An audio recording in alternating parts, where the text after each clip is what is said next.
bien l'avouer, la paix ce n'est pas la guerre, et inversement. Jusque-là, et alors? La période de l'entre-deux-guerres est marquée par ce sentiment de haine et de crispation vis-à-vis de l'ennemi allemand. Et à peine sortis des tranchées, les poilus commencent déjà à se lancer des pierres en Alsace-Lorraine, et le sentiment de revanche plane au-dessus de leur tête, tel le phénix qui renaîtrait de ses cendres. Le problème historique posé par l'entre-deux-guerres est assez simple. On retrouve un apogée du pacifisme dans une période bordée par deux guerres. Pendant cette période, on retrouve plusieurs éléments de discorde dans les débats et les pétitions qui circulent de plus en plus dans les journaux. On a pour commencer le comité de défense Poldev.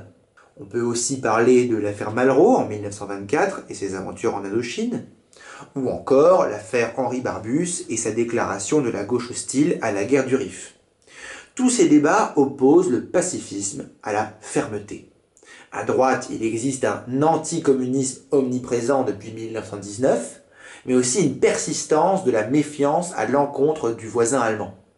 Alors qu'à gauche, au contraire, on a un attachement à la politique d'apaisement et la foi en l'arbitrage.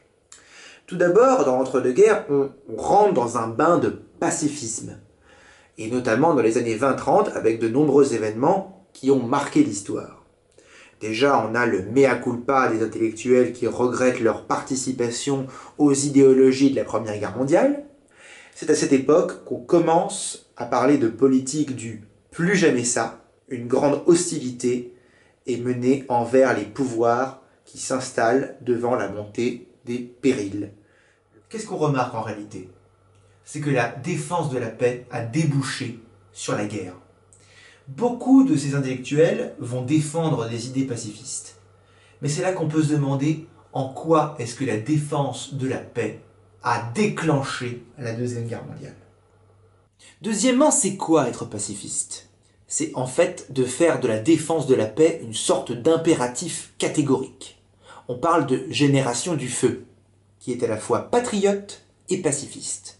Les percolateurs du pacifisme, les 6 millions de soldats qui rentrent de la guerre, redeviennent des électeurs et des citoyens. La droite nationaliste s'oppose à Aristide Briand, qui veut la paix et la coopération avec l'Allemagne depuis la victoire du cartel des gauches en 1924. Un néo-pacifisme de droite apparaît dans les années folles, et un certain nombre de militants de droite hurlent donc « ni Hitler, ni Staline, ni Mussolini ». Côté gauche, il y a aussi une scission entre les communistes et les socialistes sur la question de la paix et de la guerre, avec une grande surenchère pacifiste de la part des cocos.